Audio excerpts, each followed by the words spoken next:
សួស្តីទាំងអស់គ្នាបន្ទាប់ពីយើង live គ្រប់15ថ្ងៃ30ម៉ោងហើយអ្នកទាំងអស់គ្នាចូលមក claim reward បានន័យថា claim ទឹកលុយរបស់យើង15%បន្ថែមទៀតណាចូលមកកន្លែង live stream នេះមកកន្លែងនិយាយយើងមើលទិន្នន័យ live ប៉ុន្តែឥឡូវវា update ថ្មីអញ្ចឹងណាអញ្ចឹងអ្នកទាំងអស់គ្នាឃើញកន្លែងនេះចុចត្រេចុចក្រោមមកអញ្ចឹងបានន័យថានេះខ្ញុំ live គ្រប់15ថ្ងៃ30ម៉ោងហើយអញ្ចឹង reward ខ្ញុំនៃ15%នៃត្បូងដែលខ្ញុំរកបានហ្នឹងគឺ$56ដោយសារតែខ្ញុំធ្លាប់ claim ពេលដែលខ្ញុំ live គ្រប់8ថ្ងៃម្ដងហើយអញ្ចឹងឥឡូវខ្ញុំ claim ម្ដងទៀតអញ្ចឹងណាខ្ញុំចុចកន្លែង claim នេះមកនេះ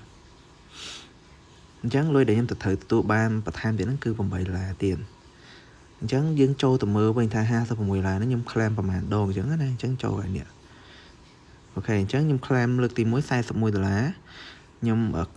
claim លើកទី2$7 claim លើកទី3$8អញ្ចឹងសរុបទៅតន័យរបស់ខ្ញុំគឺបាន$56អញ្ចឹងប៉ុណ្ណឹង claim ប៉ុណ្ណឹងហើយវានឹងធ្លាក់ចូលមកកាន់កាបូបលុយ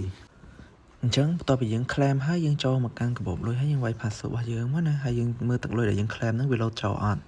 អញ្ចឹងយើងចូលមកដល់ហ្នឹងហើយយើងវាយកន្លែងយើងចូលកន្លែង record នេះអញ្ចឹងទឹកលុយដែលខ្ញុំ claim មិញហ្នឹងគឺ$8មិញហ្នឹងវា load មកហើយនេះអ្នកទាំងអស់គ្នាវា load ហើយហើយអញ្ចឹងយើងត្រឡប់ទៅវិញមកកាន់កន្លែងតេស្តរបស់យើងណាអញ្ចឹងរាល់ការ live អ្នកនរគ្នា live ហើយចូលមក claim មកហើយមកណាមុនដាច់ខែកាលណាដាច់ខែគឺកន្លែងហ្នឹងគឺវាបាត់វា load តិនឲ្យថ្មីអញ្ចឹងទឹកលុយរបស់យើងក៏វាបាត់តាមនឹងដែរអញ្ចឹង complete ពេលដែលបិទ live ហើយមក claim យកឲ្យទៅករណីយើង live គ្រប់ថ្ងៃគ្រប់ម៉ោងហើយអញ្ចឹងណាមក claim ឲ្យមកអរគុណ